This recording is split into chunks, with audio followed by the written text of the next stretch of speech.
এক দিবসীয় নৈশ হাডুডু প্রতিযোগিতায় চ্যাম্পিয়ন হলো হাজরাহাট একাদশ। দ্বিতীয় স্থান অধিকার করলো আয়োজক জোরশিমুলি জাগিরপাড়া। চ্যাম্পিয়ন দলকে পুরস্কার হিসেবে তুলে দেওয়া হয় একটি আস্ত খাসি ছাগল। দ্বিতীয় স্থানে থাকা দলকেও আকর্ষণীয় পুরস্কার দেওয়া হয়, তাদের হাতে তুলে দেওয়া হলো একটি গোটা পাঠা ছাগল। ৮ দলীয় এই হাডুডু খেলাকে ঘিরে মঙ্গলবার রাতে রীতিমতো উৎসবের চেহারা নেয় গোটা জোরশিমুলি এলাকা। আয়োজকরা জানিয়েছেন, খেলা দেখতে কয়েক হাজার মানুষের সমাগম হয় জাগিরপাড়া এলাকায়। প্রাকৃতিক দুর্যোগকে উপেক্ষা করে জমজমাট হয়ে ওঠে খেলার মাঠ।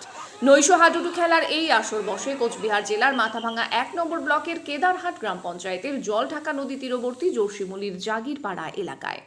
প্রতিযোগিতায় হাজরাহাট, ফালাকাটা, নয়ারহাট বিলাই চমকা, উছলপুকুরির নেংরিবাড়ি, জোরশিমুলির বটতলা বাড়ি, সিতাই একাদশ, জমেরডাঙ্গা এবং আয়োজক জোরশিমুলি জাগিরপাড়া এই ৮টি দল অংশগ্রহণ করেছে। জোরশিমুলি জাগিরপাড়া যুব কমিটির উদ্যোগে আয়োজিত এই হাডুডু প্রতিযোগিতায় ফাইনালে পরস্পর মুখোমুখি হয় হাজরাহাট এবং জাগিরপাড়া। তার আগে প্রথম সেমিফাইনালে মুখোমুখি হয় জাগিরপাড়া এবং ফালাকাটা। দ্বিতীয় সেমিফাইনালে প্রতিদ্বন্দ্বিতা করে হাজরাহাট এবং বটতলা বাড়ি। হাজরাহাট হাডুডু দলের দলপতি হুমায়ুন আলী জানিয়েছেন, দলগতভাবে আমরা ভালো খেলেছি, সেজন্য চ্যাম্পিয়ন হতে পেরেছি। চ্যাম্পিয়ন দলের অন্যতম সদস্য মানিক হোসেন বলেন, টুর্নামেন্টের সেরা নির্বাচিত হতে পেরে দারুণ লাগছে। দ্বিতীয় স্থানে থাকা জাগিরপাড়া দলের দলপতি আশরাফুল আলম বলেন, আমরাও ভালো খেলেছি, তবে চ্যাম্পিয়ন হতে পারলে আরও ভালো লাগতো।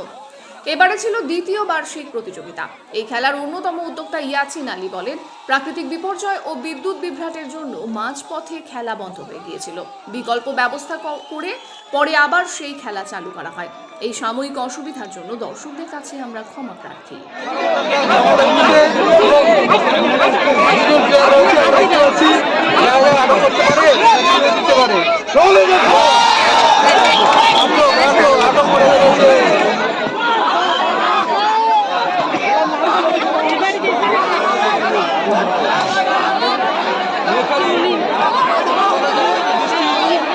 কত সুন্দর খেলা আমরা উপভোগ করবো, উপভোগ করছি।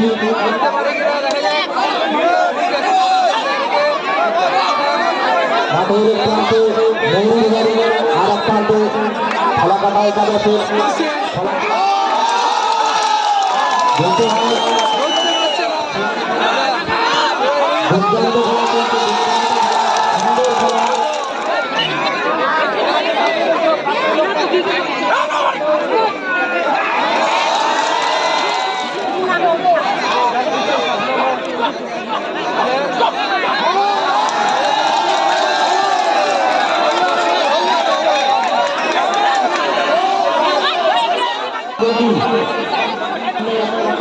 দুটি শক্তিশালী দল।